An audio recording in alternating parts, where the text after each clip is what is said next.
5 years after divorcing Sam, I ran into him again at a baby store. Lily was heavily pregnant, and Sam was carefully supporting her as they walked. I let out a sigh, picked up the cashmere romper in my hands, and headed toward the checkout counter. Well, isn't this Diana?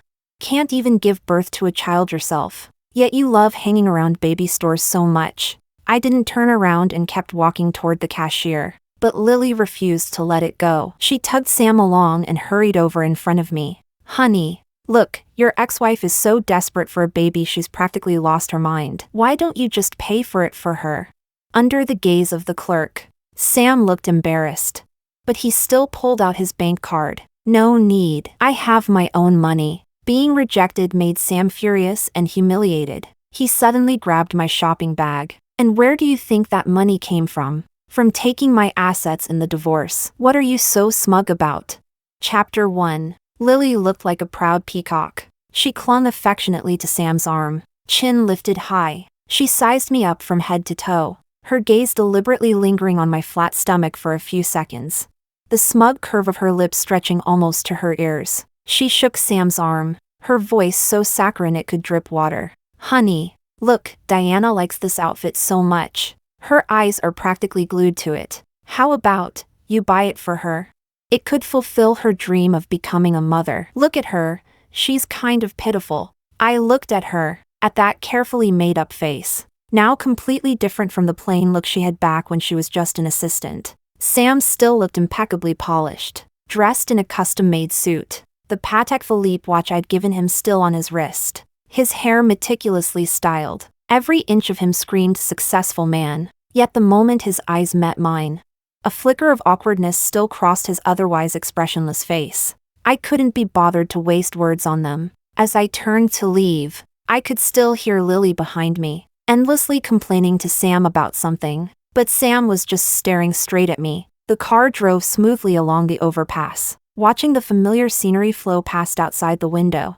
I suddenly thought of how Sam and I were right after graduation. Back then, we were squeezed into a rented room in an urban village, less than 15 square meters. There was no air conditioning in summer, so we'd go to the supermarket just to enjoy the cold air. We were so poor back then, so poor that sharing a single 5 yuan cup of instant noodles between the two of us felt like the finest delicacy in the world. He would put the only poached egg into my bowl, and I would quietly push the few slices of sausage I had back into his bowl. Later, he said he wanted to start a business, that he wanted to give me the best life. I believed him. I gave him every bit of the inheritance my parents had left me. That was our only startup capital. The company was called SD Technology. It was made up of the initials of our names. Those years of starting the business were the hardest years of my life, and also the happiest days I ever had. Chapter 2. I stayed up with him through countless sleepless nights, revising proposals in front of the computer until my eyes were red and swollen. I sat beside him at drinking tables, blocking glass after glass of strong liquor for him, drinking until my stomach bled and I was rushed to the hospital. I waited with him, just for a contract worth a few $100,000, standing outside the client's office building for an entire day. Back then, we had nothing, and yet, it felt as if we owned the whole world. SD Technology succeeded. From that tiny rented room barely over 10 square meters, we moved into the most prestigious office building in the city center. The company grew bigger and bigger, like a snowball rolling downhill. Sam became what people called a young and promising boss, and I chose to step back. I believed that behind a successful man, there needed to be a woman who could take care of everything for him. So I put away all my sharp edges and ambitions, and willingly became the shadow behind him. I always matched his ties. His stomach was always nourished with the soup I simmered for him. Every time he came home late, there was always a light left on for him. Later on, his social engagements became more and more frequent. My body, worn down by years of hardship, could no longer keep up with the fast pace, so I personally interviewed and hired a personal assistant, a girl who looked gentle, didn't talk much, but was meticulous in her work. Her name was Lily. I carefully told her all of Sam's preferences and dietary restrictions. I asked her to prepare different soups every day and deliver his meals. I asked her to bring him stomach medicine immediately whenever drinking upset his stomach. I asked her to remind him to put on an extra layer when he worked late. I was like an idiot. With my own hands, I slowly placed another woman into Sam's life. I told her to take good care of Sam's daily needs, but I never expected that she would expand the scope of care. From his stomach to his bed. Sam and I got married right after graduation, but our wedding wasn't held until after the company went public. Life after marriage was comfortable, yet it gradually lost its original flavor. The biggest issue was children. After many years of marriage, my belly showed no signs at all. Sam's mother was an elderly woman from the countryside, poorly educated, and she cared deeply about this. At first, she only hinted at it indirectly. She would sigh meaningfully during meals. "Ah, the wife next door just gave birth to another big baby boy. I wonder when I'll finally get to hold a grandchild." Later, when I showed no reaction, her words became sharp and cruel. "Diana, is there something wrong with your body? You should really go to the hospital and get checked." She even mocked me openly in front of all the relatives, saying their family must have been cursed for 8 lifetimes to marry a woman who was good at spending money but can't lay eggs. At the beginning, Sam still defended me. He would pull his mother aside and tell her not to say such hurtful things. He would hold me and comfort me, saying we should let nature take its course when it came to children. But gradually, as his mother's tantrums grew worse, and as Lily spent more and more time by his side, his attitude changed. He became silent, and once, when his mother pointed at my nose again, and cursed me as a childless woman with no descendants, he only frowned, pulled me back into the room, then sighed and said to me, "How about we go to a temple and pray to the Bodhisattva?" Chapter 3. At that moment, as I looked at him, for the first time, I felt as though a crack had appeared somewhere deep inside my heart. Around that time, several longtime employees at the company who were close to me had hinted to me more than once, "Diana, you really should come back and check in more often. That new assistant, Lily, she's not simple. The way she looks at the boss, it's exactly like how you used to look at him back then." I didn't take it seriously. I thought they were overthinking it. I even treated it as a joke and told Sam about it. "Hey, don't you think they've watched too many palace drama shows? I see her every day. Why haven't I noticed anything special? She's just a young girl. What kind of bad intentions could she have?"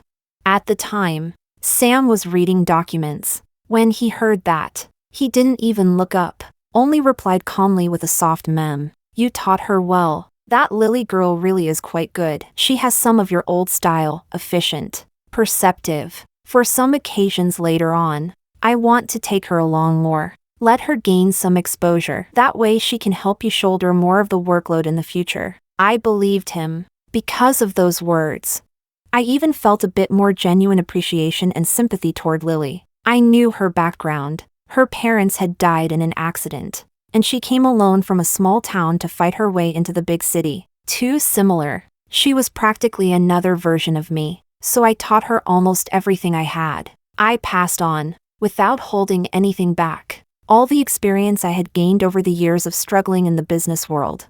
How to read contracts, how to negotiate, how to survive at drinking tables, protecting yourself while still closing the deal. Lily was indeed smart and picked things up quickly. Before long, in one of the company's most important projects, she played a crucial role and successfully secured a deal worth hundreds of millions. The company held a grand celebration banquet, but halfway through the event, I realized that Lily and Sam were both gone. My heart suddenly skipped for no reason. I searched the entire banquet hall but couldn't find them anywhere. In the end, driven by some strange impulse, I walked to the door of Sam's office. The door was slightly ajar. From inside came the sound of the two of them talking. "So how did you get the other side to give in on that final supplementary agreement?"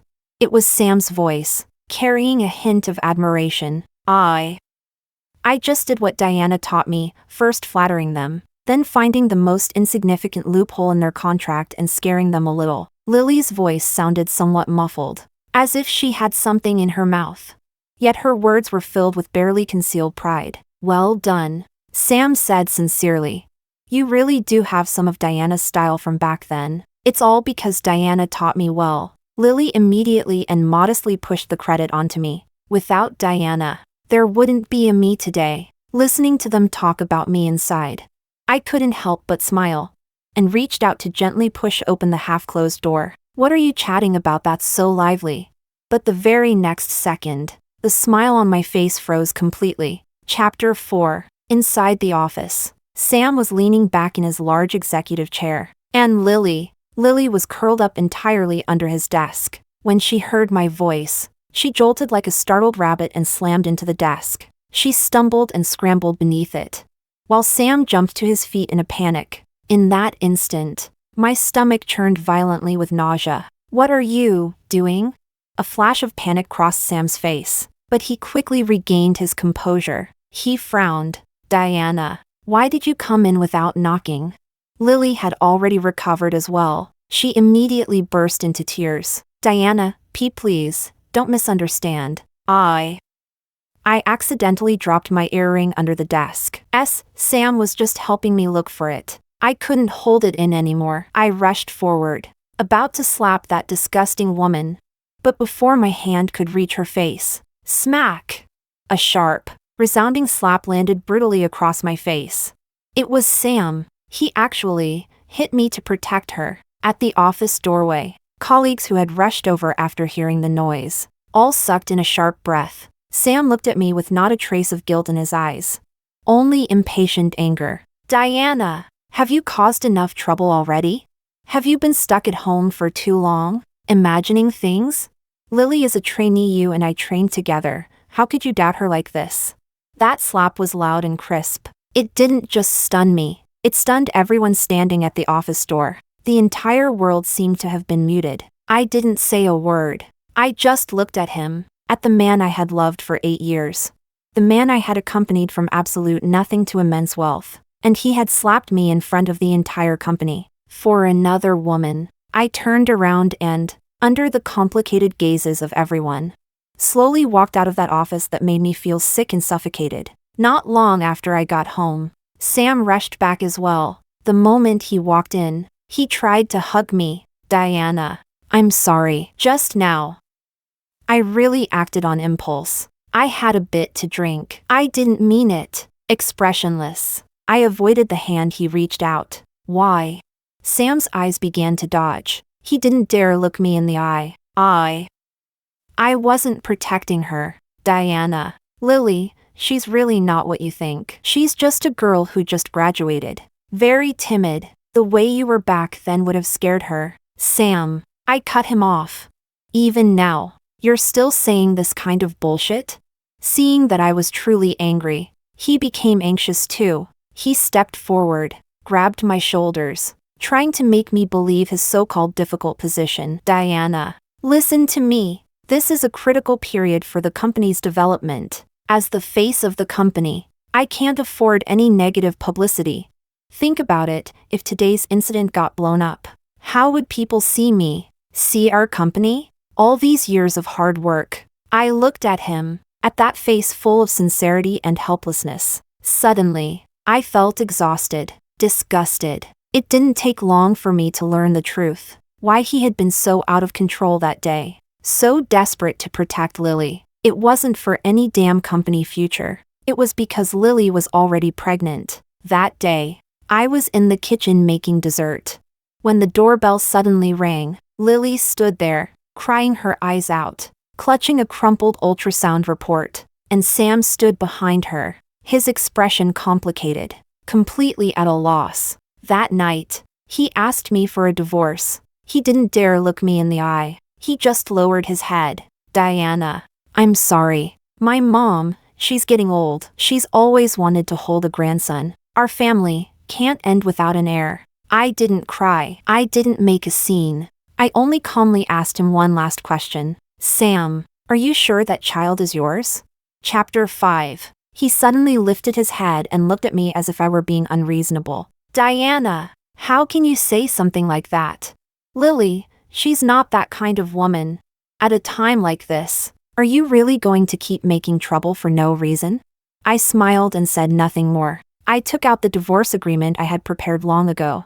I only asked for half of the shares of SD Technology. That was what I deserved. Before moving out, I took out the report that had been locked away in the safe all this time. The examination results on it clearly showed that Sam had no reproductive ability. I stared at that piece of paper for a long time. In the end, I still tore it into tiny pieces, threw them into the toilet, and flushed everything away. My thoughts were pulled back by a soft melody. I was home. The nanny was waiting at the door, holding my baby daughter Sophia, who had just woken up. When the little one saw me, she immediately stretched out her chubby little hands, babbling and asking to be held. I took her into my arms and planted a firm kiss on her soft, pudgy little cheeks. In that instant, all those unpleasant memories from just moments ago vanished without a trace. After that unexpected encounter, I thought that was the end of it. But a few days later,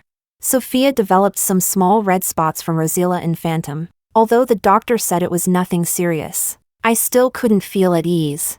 So my husband and I took her to the hospital for a follow-up. After leaving the doctor's office to pick up the test results, in that corridor packed with parents and children, I ran into the two people I least wanted to see again, Sam and Lily. Lily's postpartum recovery didn't seem to be going very well. She looked swollen and worn out. In her arms was a sickly-looking baby boy, while Sam followed beside her, holding a large mommy bag, his expression anxious. Lily saw me too. She froze for a moment, then that familiar sharp smile appeared on her face again. "Oh, Diana?"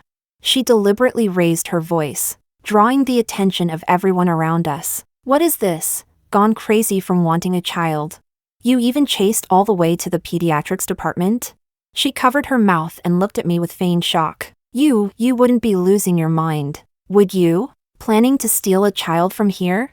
Before I could even speak, Sam interrupted her. "Lily, stop talking nonsense." He frowned and scolded her. Then his gaze fell on me, his expression complicated. What's wrong with your health?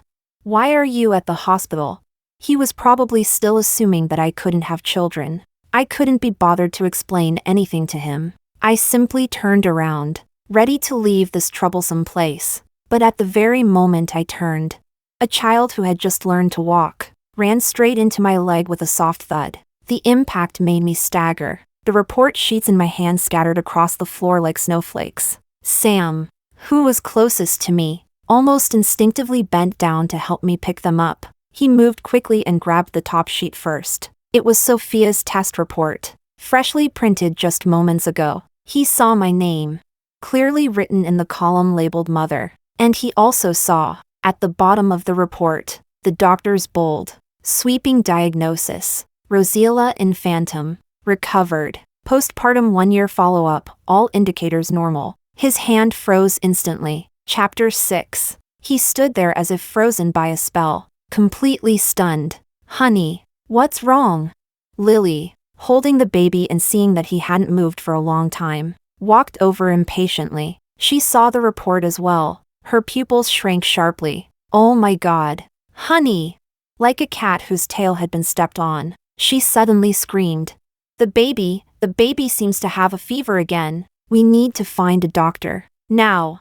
Without giving him a chance to respond, she grabbed Sam, who was still in a daze, and almost dragged him away in a panicked, fleeing posture. There was no trace left of her earlier arrogance and smugness. Only undisguised terror remained in her eyes. I couldn't be bothered with the undercurrents between them. Holding the report, I returned to the VIP ward. I pushed the door open. A gentle, smiling voice came from inside. "Sweetheart, look, Mommy's back. We can go now." Diego was sitting on the sofa, teasing the little boy who looked exactly like my daughter Sophia, Lucas. "Yes, a year ago, I gave birth to a pair of twins, a boy and a girl. When Sophia saw me, she immediately wriggled free from Diego's arms, ran over and hugged my leg, calling out in a soft, babyish voice, "Mommy, hug." Smiling, I picked her up, and Diego walked over as well. "What did the doctor say?"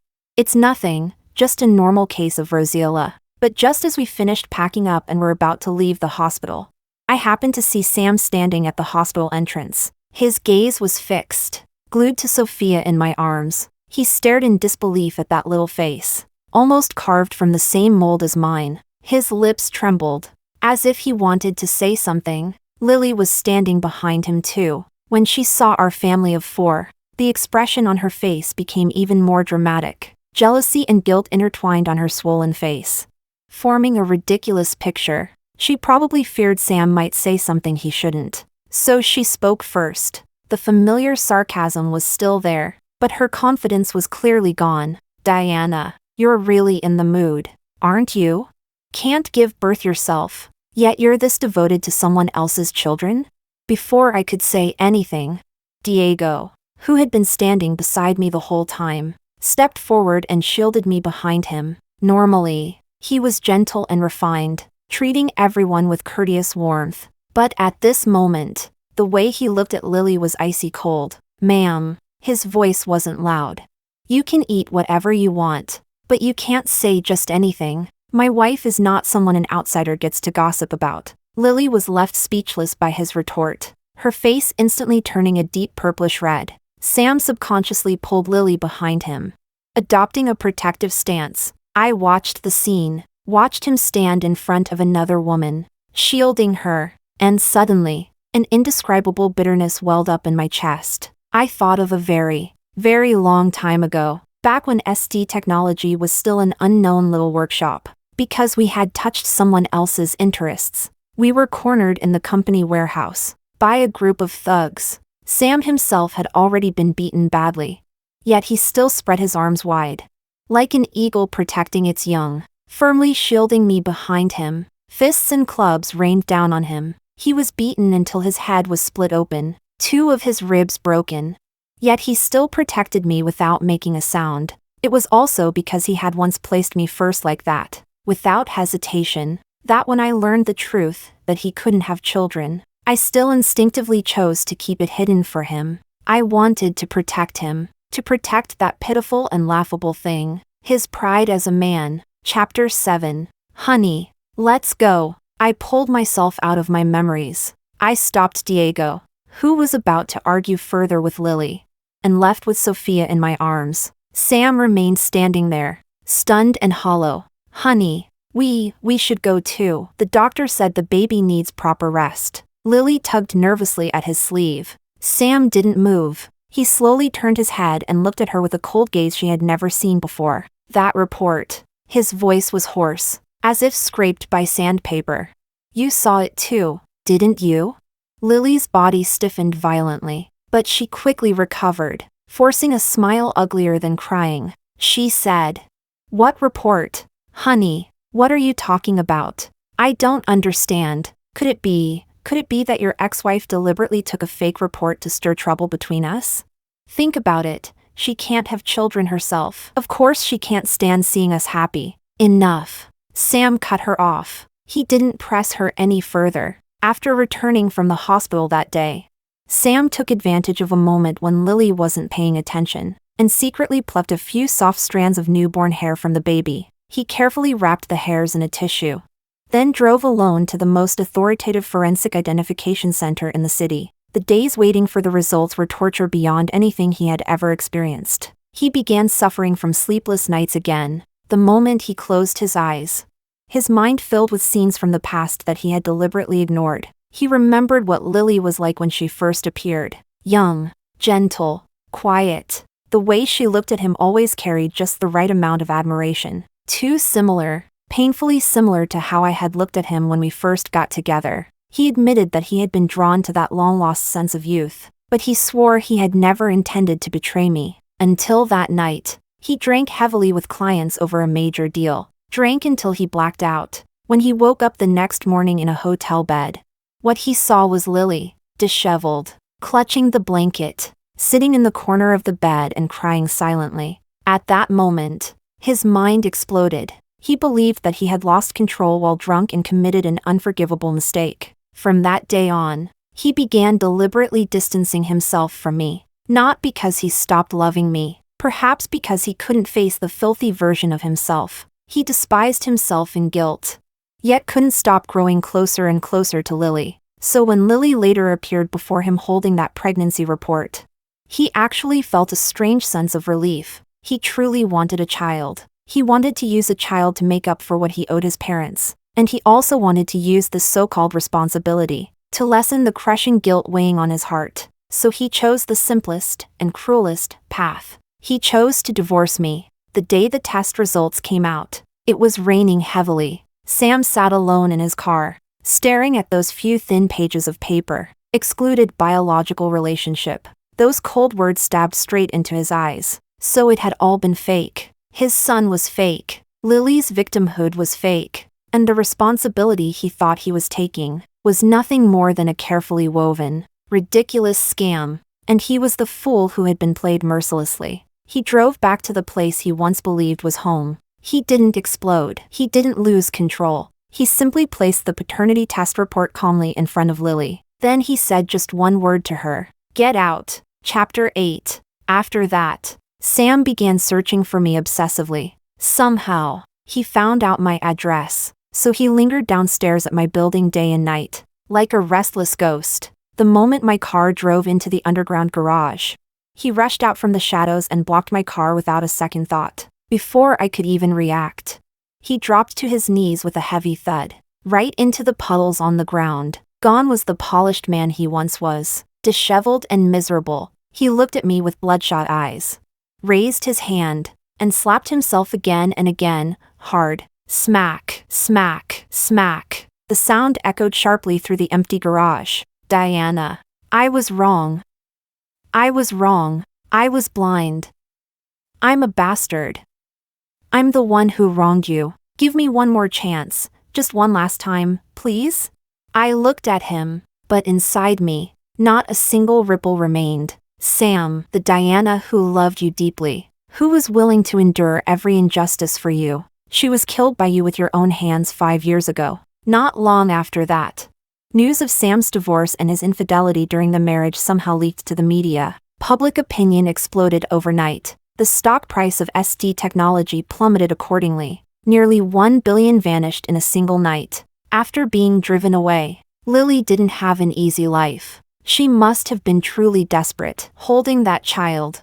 She went looking for the child's biological father. That man was another wealthy benefactor she had latched onto, richer than Sam, and far more ruthless. The outcome was predictable. Not only did she fail to get a single cent, she was publicly humiliated by the man's legal wife, who brought people along to shame her in public. The scandal spread everywhere. Within that social circle, she became a complete joke. In the end, she had no choice but to crawl back to Sam. Holding the child, she knelt outside the SD technology building, crying herself hoarse, trying to win Sam back. But this time, Sam didn't even show his face. He simply had security chase her away with insults. After that, news of Sam seemed to disappear entirely from the circle, and SD technology, which once carried all our blood and sweat, quickly faded from its former glory into complete obscurity. 1 year later, I held a grand birthday party for Sophia and Lucas. Diego held Lucas. I held Sophia. As we received blessings from friends and family, my gaze casually swept across a corner of the banquet hall, and then I saw someone who shouldn't have been there. It was Sam. I had no idea how he managed to get in. He was wearing an old suit, washed until it had faded white. His entire body radiated destitution and decline. He stood far away in the shadows, watching us like a lost soul. Sophia, following my line of sight, saw him too. Mommy, that weird uncle is here again. I withdrew my gaze and gently turned, blocking Sophia's view. We won't pay attention to him. Let's go far away. Diego walked over and gently wrapped an arm around my waist. I smiled at him. It felt as if my truly happy life had only just begun.